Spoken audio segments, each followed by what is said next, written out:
রাতের বেলা এমন কিছু মাখলুক বের হয় যাদেরকে তোমরা দেখো না। দুষ্ট জিন বের হয়। কি বের হয়? জিন জাতি নাই পৃথিবীতে? আল্লাহ পাক সূরা জিন নামে একটা গোটা সূরা নাজিল করেছেন, করেন নাই? হাফেজ আছে না এখানে মানুষ? কুলু হিয়া ইলাইয়া আন্নাহু ইসতামা নাফারুম মিনাল জিন্নি ওয়া ক্বালু ইন্না সামি'না কুরআনান আজাবা। জিনদের একটা দল কোরআন শুনে বলেছিল যে আমরা অদ্ভুত আজব একটা কোরআন শুনেছি। তারপর তারা গিয়ে তাদের কওমের কাছে ইসলামের দাওয়াত দেয়, ওই কওম ইসলাম কবুল করে। এটা নবী সাল্লাল্লাহু আলাইহি ওয়াসাল্লামের জীবনের সেই সময়কার ঘটনা, যখন নবীজি তায়েফ থেকে ফিরে আসছেন। তায়েফবাসী তাকে অত্যাচার করলো, তিনি নাখলা উপত্যকায় এসে নামাজ পড়ছেন, ওই নামাজের কেরাত শুনে জিনরা ইসলাম কবুল করেছে। তো সূরা জিনে আল্লাহ পাক এই কথা নাজিল করেছেন। তো আল্লাহ পাক যে বলছেন জিন জাতি আছে, আল্লাহ কি মিথ্যা কথা বলছেন? নাকি নাসা যখন বলে এলিয়েন আছে তখন ওইটা সত্য, আর আল্লাহ বলছেন জিন জাতি আছে এটা মিথ্যা? তা আমাদেরকে আবার নতুন করে মুসলমান হওয়া লাগবে এখন, না আমাদের কনসেপ্ট চেঞ্জ হয়ে গেছে। আবার দেখেন আল্লাহ পাক বলছেন সূরা জারিয়াতের 56 নম্বর আয়াতে, ওয়ামা খালাকতুল জিন্না ওয়াল ইনসা ইল্লা লিয়াবুদুন। আমি জিন আর মানুষকে শুধু আমার ইবাদত করার জন্যই সৃষ্টি করেছে। তাহলে দুটো জাতি পাওয়া গেল, জিন এবং মানুষ। জিন কিসের তৈরি? আগুনের তৈরি। মানুষ কিসের তৈরি? কাদামাটি। ফেরেশতা কিসের তৈরি? নূরের তৈরি। তো এই যে সৃষ্টির বৈচিত্র্য, এটা কার কার সৃষ্টি? তো সেই আল্লাহ পাকের জ্ঞান সবচেয়ে বেশি না আমার জ্ঞান সবচেয়ে বেশি? সে আল্লাহর পক্ষ থেকে যখন কোরআন এবং হাদিস নাজিল হবে, তা আমি অন্ধভাবে মানবো না, নাকি আমি আল্লাহকে চ্যালেঞ্জ করবো ইবলিসের মতো? ইবলিস আল্লাহকে চ্যালেঞ্জ করছে না, খালাকতানি মিন নার ওয়া খালাকতাহু মিন তিন। আমি কেন আদমকে সেজদা করতে যাব? আমি কেন আদমকে সেজদা করতে যাব? আপনি আদমকে সৃষ্টি করেছেন মাটি দিয়ে, আমাকে সৃষ্টি করেছেন আগুন দিয়ে। তাহলে আমি আদমের চাইতে সুপিরিয়র, আমি আদমের চাইতে সেরা, আমি কেন ওকে সেজদা করতে যাব? ইবলিস আল্লাহকে চ্যালেঞ্জ করলো না? এখন আমরা যারা আল্লাহকে চ্যালেঞ্জ করছি, এখন এই বিশ্বে যারা আল্লাহকে চ্যালেঞ্জ করছে, কোরআনকে চ্যালেঞ্জ করছে, হাদিসকে চ্যালেঞ্জ করছে, এরা কি আল্লাহর অনুগত বান্দা না ইবলিসের এজেন্ট? এরা এই চ্যালেঞ্জিং ফিলোসফিটা পেল কোথা থেকে? ওই ইবলিস থেকে। ইবলিস থেকে এই ফিলোসফি এসেছে। আর ইবলিস তো এখনো মরে যায় নাই, মরে গেছে, বরং সে এখন প্রবীণ বয়স্ক হয়ে গেছে, তার অভিজ্ঞতা এখন অনেক বেশি। তার অভিজ্ঞতা কি বেশি? দেখবেন ইবলিস সবার আগে আদম সন্তানের গা থেকে কাপড় খুলে ফেলেছিল, জানেন? আপনাকে দেখাচ্ছি, সূরা আরাফ পড়েন। সূরা আরাফের মধ্যে আল্লাহ পাক বলছেন, ইয়া বানি আদম, হে আদম সন্তান, লা ইয়াফতিনান্নাকুমুশ শাইতান, হে আদমের সন্তানরা তোমরা শুনে রাখো, শয়তান ইবলিস যেন তোমাদেরকে ফিতনায় ফেলতে না পারে। কে বলছেন? আল্লাহ। কিরকম ফিতনা? ইয়ানজিউ আনহুমা লিবাসাহুমা, যে ইবলিস তোমাদের বাবা মায়ের গা থেকে কাপড় খুলে ফেলেছিল।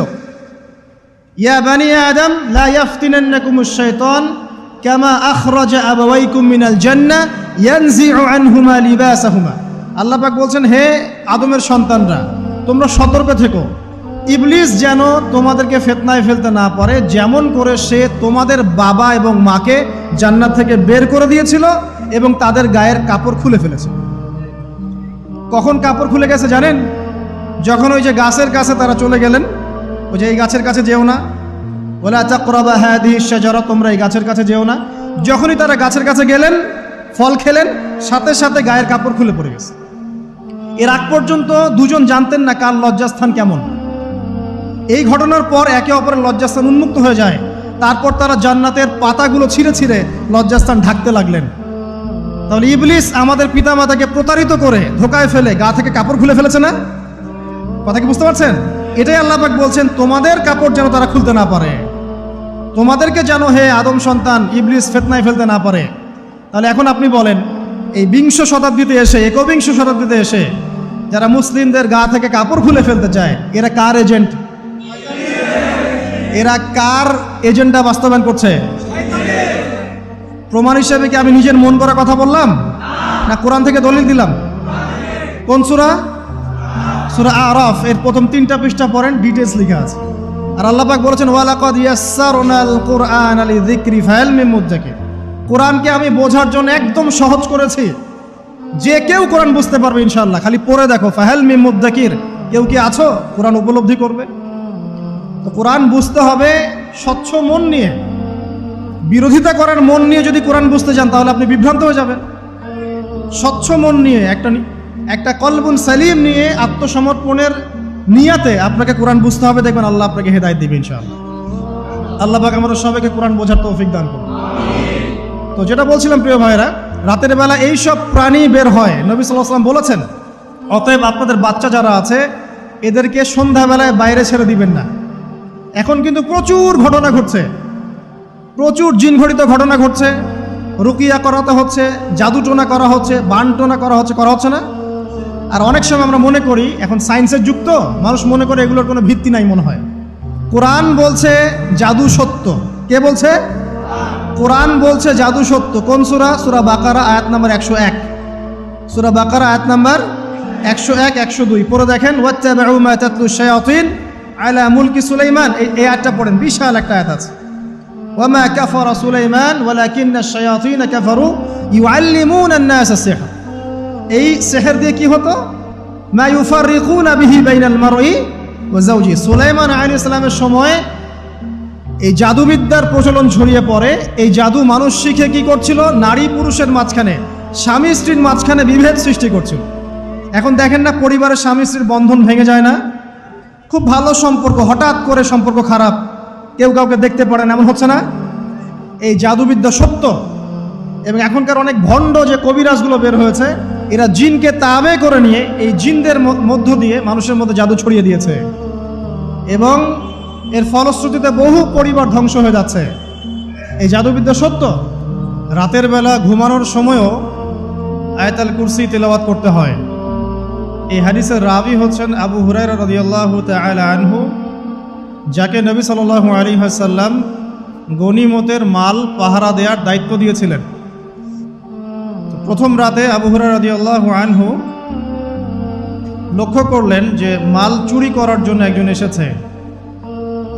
তিনি চোরকে ধরলেন। চোর খুব অনুনয় বিনয় করলো যে আমার অবস্থা খুব খারাপ, খুব দরিদ্র, আমাকে ছেড়ে দাও। আবু হুরায়রা রাদিয়াল্লাহু আনহু তাকে ছেড়ে দিলেন। পরের রাতে সেই চোর আরও একবার আসলো, তিনি আবার তাকে ধরলেন, আবারও ছেড়ে দিলেন। তৃতীয় রাতে তিনি তাকে ধরলেন এবং বললেন, এবার তোমাকে আমি ছাড়ব না। তখন সেই ব্যক্তি, বিখ্যাত সাহাবী আবু হুরায়রা রাদিয়াল্লাহু আনহুকে বলছেন যে আমি তোমাকে বিশেষ একটা আমল শিখিয়ে দিব, যে আমলটা করলে পরে রাতের বেলা শয়তান তোমার নিকটবর্তী হবে না। তো আবু হুরায়রা রাদিয়াল্লাহু আনহু বলছেন, কি সেই আমল? শিখিয়ে দাও, যদি শিখিয়ে দাও তাহলে ছেড়ে দেব তোমাকে। তখন সেই ব্যক্তি বলছে যে রাতের বেলা কেউ যদি আয়াতুল কুরসি তেলাওয়াত করে ঘুমানোর সময়, সেই ব্যক্তির ধার কাছেও শয়তান আসবে না ইনশাআল্লাহ, এবং আল্লাহ পাকের পক্ষ থেকে একজন ফেরেশতা তাকে পাহারা দিবে ইনশাআল্লাহ। তো রাসূলুল্লাহ সাল্লাল্লাহু আলাইহি ওয়াসাল্লাম পরের দিন ফজরের নামাজে আবু হুরায়রা রাদিয়াল্লাহু আনহুকে দেখে মুচকি মুচকি হাসছেন যে তোমার রাতের সাথীর কি খবর? কারণ ওহীর মাধ্যমে নবী সাল্লাল্লাহু আলাইহি ওয়াসাল্লাম আগেই জেনেছেন কি হয়েছে গত রাতে। এটাই আল্লাহ পাকের ওয়াহী, যেটা কোনো বিজ্ঞান যুক্তি দর্শনের ব্যাখ্যায় আসবে না। আসবে না। তো আবু হুরায়রা রাদিয়াল্লাহু আনহু বলছেন যে আমি তো ইয়া রাসূলুল্লাহ তাকে ছেড়ে দিয়েছিলাম, পরে আবার এসেছে, আবার ধরেছি, আবার ছেড়ে দিয়েছে, আবার এসেছে। এবার ছাড়বো না পণ করেছিলাম, কিন্তু এবার সে আমাকে একটা আমল শিখিয়ে দিয়েছিল, তো এই আমল শেখানোর বদৌলতে আমি ওকে ছেড়ে দিয়েছি। কি আমল? রাতের বেলা আয়াতুল কুরসি তেলাওয়াত করলে শয়তান নিকটবর্তী হবে না, এবং রাতের বেলা একজন ফেরেশতা আল্লাহর পক্ষ থেকে ওই ব্যক্তিকে পাহারা দিবে ইনশাআল্লাহ। তো রাসূলুল্লাহ সাল্লাল্লাহু আলাইহি ওয়াসাল্লাম বলছেন এই কথা শুনে যে তোমার কাছে এসেছিল সে হচ্ছে ইবলিস, শয়তান। সে যতগুলো কথা বলে তার বেশিরভাগ কথাই সে মিথ্যা বলে, তবে এই কথাটা সে সত্য বলেছে। তার মানে আয়াতুল কুরসির ফজিলত কে জানিয়ে দিল? তাহলে জ্ঞান যদি সত্য হয়, জ্ঞানটা যদি সত্য হয়, মানে আল্লাহ এবং তার রাসূলের দলিল থাকে সেখানে, তো সেই সত্য জ্ঞানটা নেয়ার ব্যাপারে কোনো প্রতিবন্ধকতা থাকবে না। যে কোনো ব্যক্তি এমন কোনো কথা বলুক যেটা কোরআন এবং সুন্নাহর সাথে মিলে গেছে, এই কথা নিতে কি কোনো আপত্তি আছে? নাই। আর যে কোনো ব্যক্তি যত বড় আলেম হোক আর স্কলার হোক আর বুদ্ধিজীবী হোক না কেন, তার কথা যদি কোরআন সুন্নাহর সাথে না মেলে সেই কথা কি আমরা গ্রহণ করব? এই সহজ কথাটা মেনে নিলে কিন্তু মুসলিমদের মাঝে কোনো ইখতিলাফ থাকে না। তারপরেও হয়তো কিছু মতপার্থক্য থাকবে, সেটা ইসলামের সৌন্দর্য, সেটা ইসলামের সৌন্দর্য।